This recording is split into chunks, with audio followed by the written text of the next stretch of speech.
លទ្ធផលដែលយើងរកឃើញសម្រាប់ចម្លាក់អក្សរនៅប្រាសាទនគរបាជ័យនេះចំនួនជាសរុបហ្នឹងគឺមានចំនួន152រូបចានៅផ្នែកកំពូលមាន32នៅផ្នែកអក្សរដែលរចនានៅផ្នែកជញ្ជាំងខាងក្រោមនេះមានចំនួន120រូប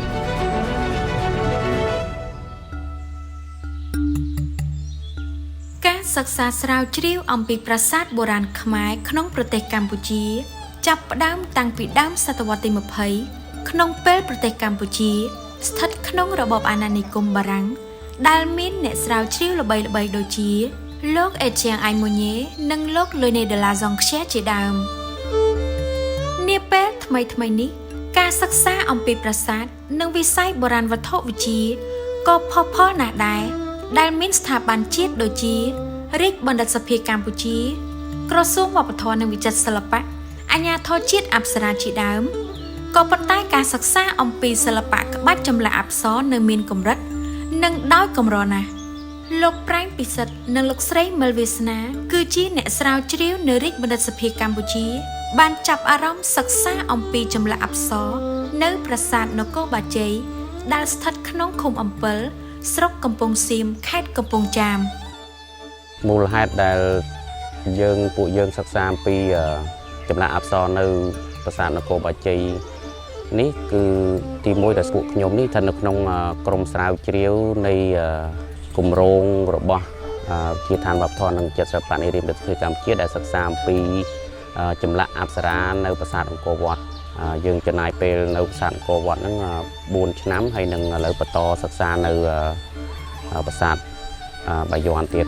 ដូច្នេះធ្វើឲ្យពួកខ្ញុំហ្នឹងវាគឺថាវាមានអារម្មណ៍សោកស្ដាយចំពោះការសឹកខូចនៃ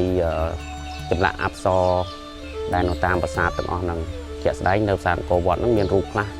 5រូបអីចឹងហើយបាត់បង់អស់លីងហ្មងអញ្ចឹងទៅអារម្មណ៍សោកស្ដាយហ្នឹងហើយនឹងបទពិសោធន៍ដែលយើងធ្លាប់បានធ្វើហ្នឹងធ្វើឲ្យយើងគិតថានឹងធ្វើកន្លែងណាផ្សេងទៀតតាមលទ្ធភាពដោយខ្លួនឯងអញ្ចឹងទៅហើយមូលហេតុទី2ប្រាសាទនេះ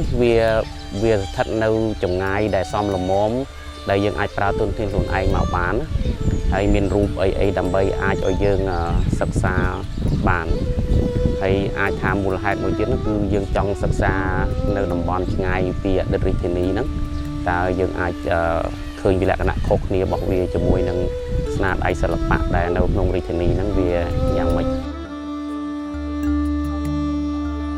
ចាបើបញ្ហាតទៅនឹងការលំបាកក្នុងការសិក្សាចម្លាក់អប្សរនៅប្រាសាទនេះទី1គឺយើងភាគច្រើនយើងត្រូវធ្វើដំណើរមកច្រើនចឹងដើម្បីផ្ដិតរូបថត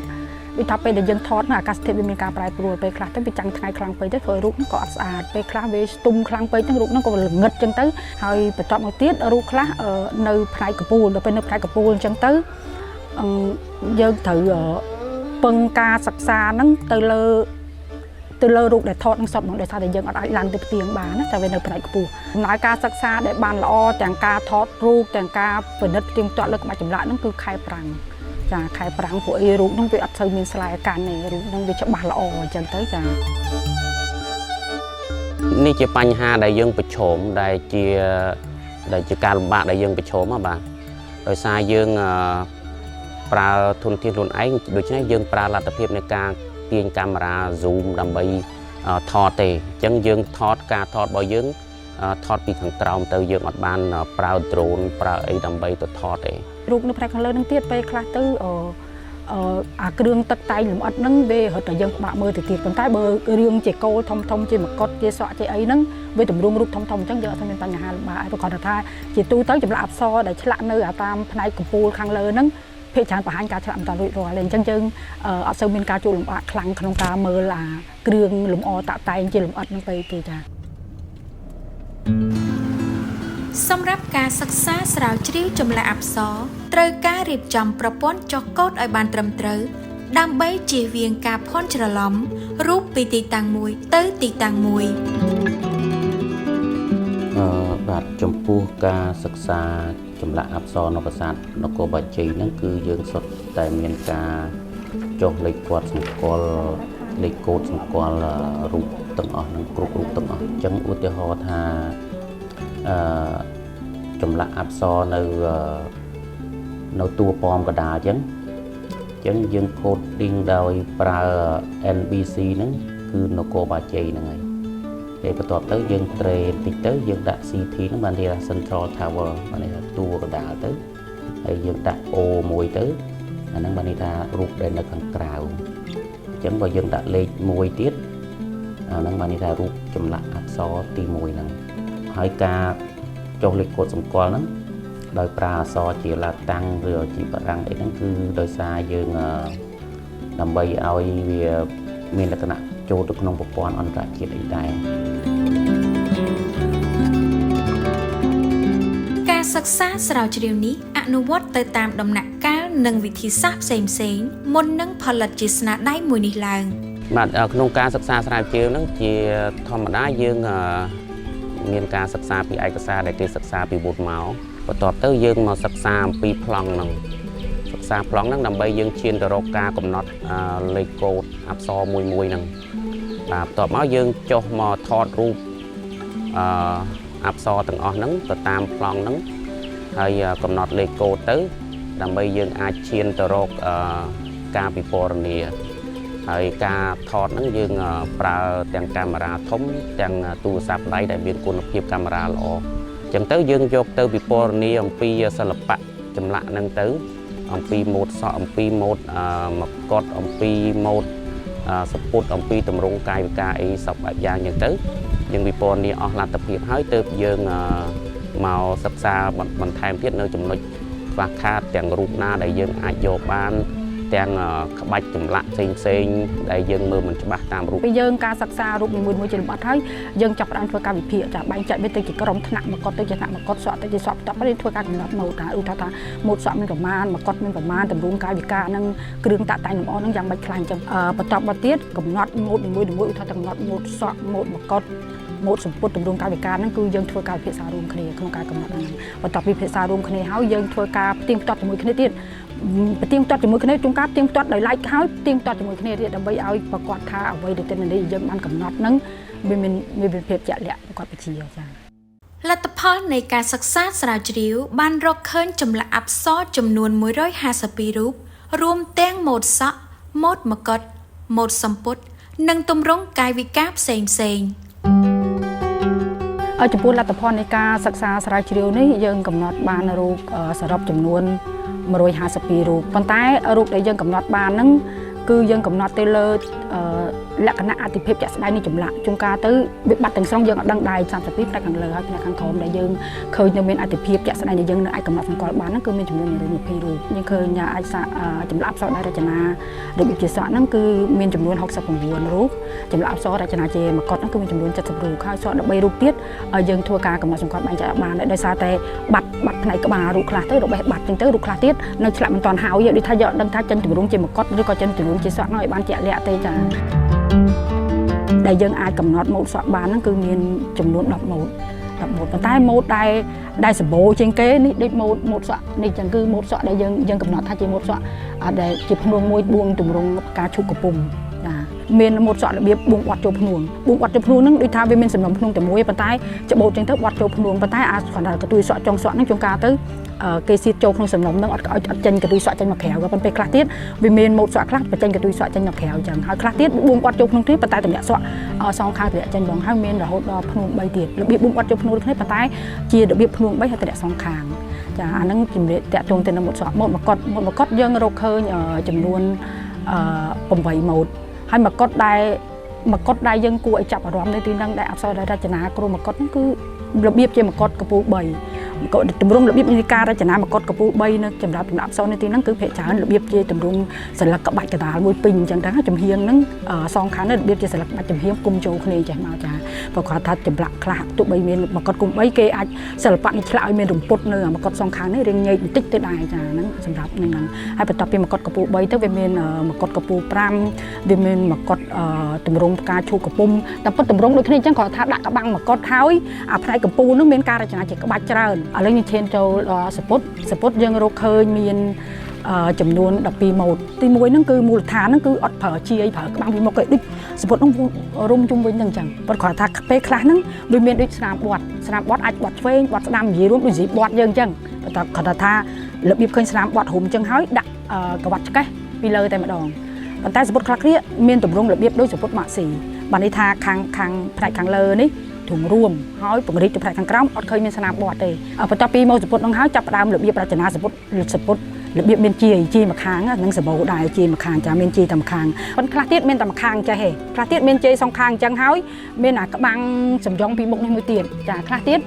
មានតែម្ខាងហើយមានក្បាំងសំយ៉ងពីមុខទៀតប៉ុន្តែរបៀបរចនាសពុតហ្នឹងវាជាគោលក្នុងគោលទម្រង់នីមួយៗហ្នឹងខ្លះទៀតមានបន្ថែមរបៀបចាប់ជាភ្លីហើយនៅឬក៏ជាភ្នាត់នៅផ្នែកចង្កេះហ្នឹងតម្លាក់សញ្ញាពីលើអញ្ចឹងទៅប្រាប់អញ្ចឹងបានពេលខ្លះពេលដែលយើងមើលពីម៉ូដខ្សែក្រវ៉ាត់ទៅយើងឃើញតែសិល្បករហ្នឹងរចនារំលេចឲ្យឃើញតែរំយោលសិល្បៈខ្សែក្រវ៉ាត់ហ្នឹងឯងព្រោះដោយសារតែចាប់ជាភ្លីជាភ្នាត់ហ្នឹងវាបិទបាំងទៅលើខ្សែក្បាច់ខ្សែក្រវ៉ាត់ហ្នឹងណាប៉ុន្តែបើទម្រង់សពុតដូចសពុតបែបនេះអញ្ចឹង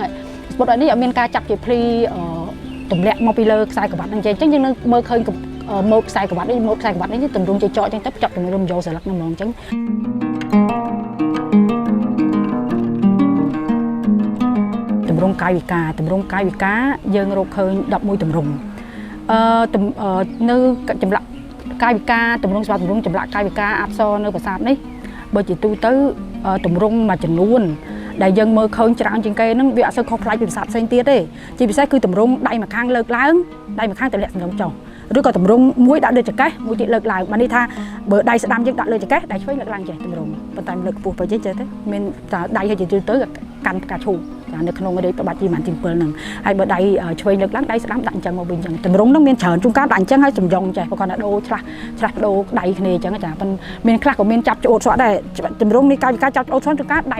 ដៃទាំងពីរហ្នឹងទៀតដូចថាច្បូតមកចំហៀងខាងទៅកាន់ចេះមកបងចាប៉ុន្តែពេលខ្លះក៏ប្រើតែដៃតែម្ខាងក៏មានដែរហើយដៃមួយទៀតគឺដាក់ផ្សេងទម្រង់បែបផ្សេងទៀតចាហើយអ្វីដែលយើងក៏សម្គាល់មួយទៀតគឺទម្រង់របៀបគ្រឿងតាក់តែង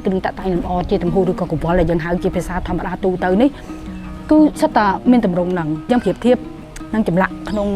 ុងរចនាបថបាយ័នជាមួយគ្នានេះប្រាសាទធំរបស់ព្រះអង្គក្នុងរាជប្របាទជីម៉ានទី7ហ្នឹងគាត់មានទម្រង់ច្រើនបែបច្រើនយ៉ាងប៉ុន្តែប្រាសាទនេះគឺមានតែទម្រង់ហ្នឹងឯងប៉ុន្តែទម្រង់ហ្នឹងទាំងអស់ហ្នឹងមិនមែនថានៅប្រាសាទទូទៅផ្សេងទៀតអត់មានតែប្រាសាទទូទៅផ្សេងខ្លះទៀតដែលយើងធ្លាប់ធ្វើការសិក្សាអង្កេតហ្នឹងក៏វាមានទម្រង់បែបហ្នឹងច្រើនដែ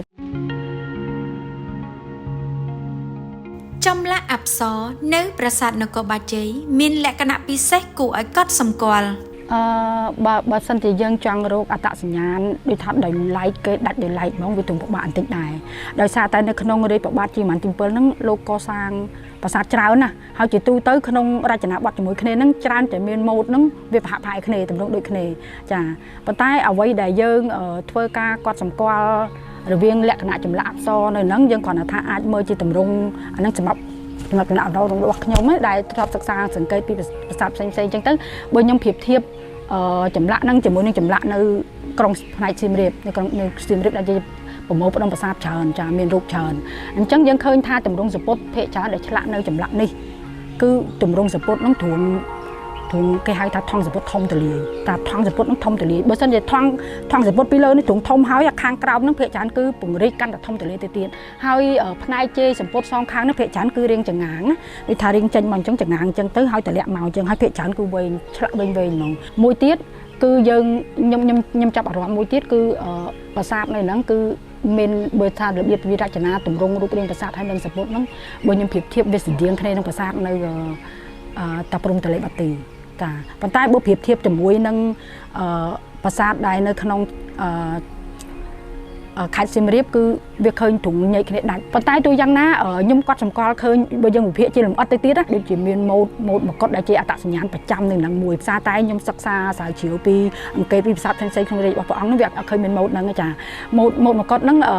ក្នុងសភៅហ្នឹងយើងកំណត់ហៅមកុដកម្ពស់4បើស្ដាប់ទៅទ្រង់ចម្លែកតិចព្រោះអីធម្មតាការរចនាមកុដយើងឃើញតែមាន1 3 7 9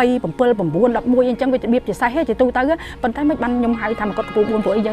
ើងកំណត់ទៅតាមទម្រង់ជាក់ស្ដែងដោយសារតែមានអាកម្ពស់នៅចំកណ្ដាលហ្នឹងមួយ